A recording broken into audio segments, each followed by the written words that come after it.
but really, we're all one and the same, right? We're all made of roughly the same stuff. Whether or not you see or hear or smell, we all still think and feel. Even the hive minds feel, and they feel deeply, just in a different way to you and I. That's what my pappy told me as a boy, and I've yet to find something that proves him wrong. The miner echoed out to his drinking buddies. Coworkers are never quite friends, are they? With all around the table, tipsy enough to be philosophical without being wishy-washy. That's mostly true, but the devil's in the details. Another ventured, slamming down a shot for emphasis after.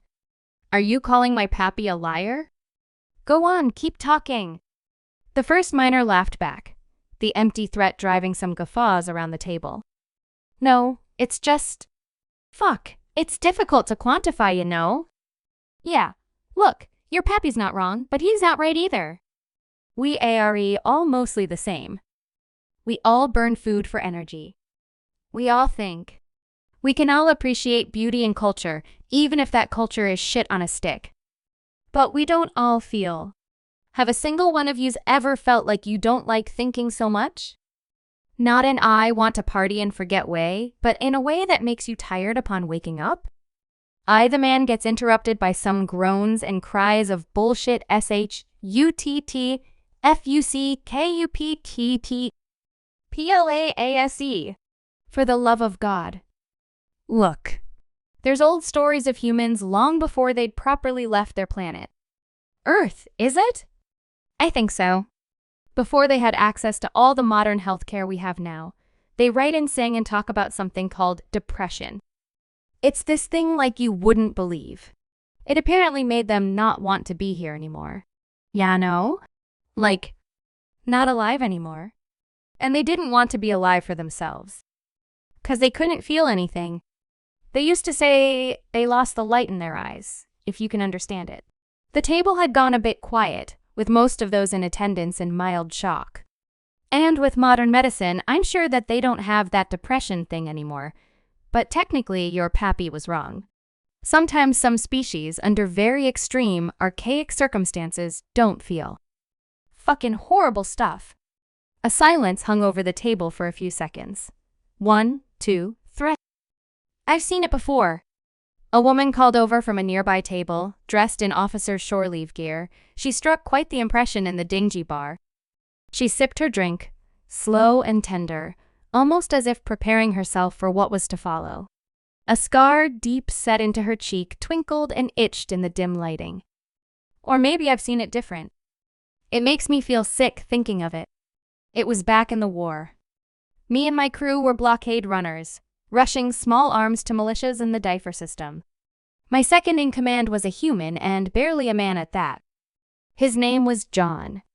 He was fresh out of officer training and completely green at the gills. He was a good second in command, but he definitely still had his innocence. You know, even in firefights and dangerous situations, he still had this excitement in his eyes. He had this lust for life, always cracking jokes and smiling big. Smiling's a human thing to show joy, if you don't know. Anyway, one mission we're tasked with running through a flotilla complete with an infantry division should have been a piece of cake. But the flotilla knew, the moment we dropped into the system, they'd dispatched boarders. I guess they wanted what we were carrying. We tried to evade them, but those dropships had maneuverability like you wouldn't believe. She takes a deep swig of her drink. Within 30 seconds, they'd breached hull and were pouring in. They were flooding our lower engine decks with the intent of leaving us a sitting duck. I ordered our pilot to push through the flotilla with everything we had before I grabbed my repeater and rushed down into the lower decks. I remember thinking to myself that I'd rather die saving my crew than be taken a prisoner of war. How I made it down there? I don't know. But it was as if I was given a suit of armor by the Maker himself as I plowed my way through the enemy troops. Eventually, I made it down to the engine deck. Bleeding and broken, but firmly alive by the time I got down there, we'd made it through the blockade. I slowly swept the smaller rooms, looking for boarders but found none. And then I saw him. The color drains from her face slightly. Or I guess I heard him. It's hard to keep track. I remember hearing this haggard breathing in one of the smaller rooms, but there were bodies piled out the door and blood spooling into the vents. I took a moment to steel myself before swinging to peek around, and she takes a moment to breathe as if to calm herself. There he was. John. Coated in blood and bits, some his and some not. I remember feeling this wave of relief wash over me, but it stopped in my gut. It was his eyes. Something had happened to his eyes.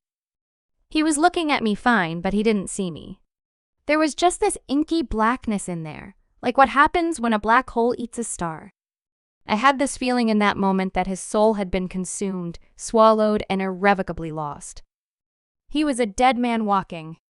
The officer pauses a moment and then takes another swig of her drink. I ran into John a few years back. We knocked back a few, shared some laughs and stories. He's doing well for himself, found himself a partner, and they're raising kids together on a farmstead. But it's like you said, the light in his eyes was gone, swallowed up whole by the grim reaper.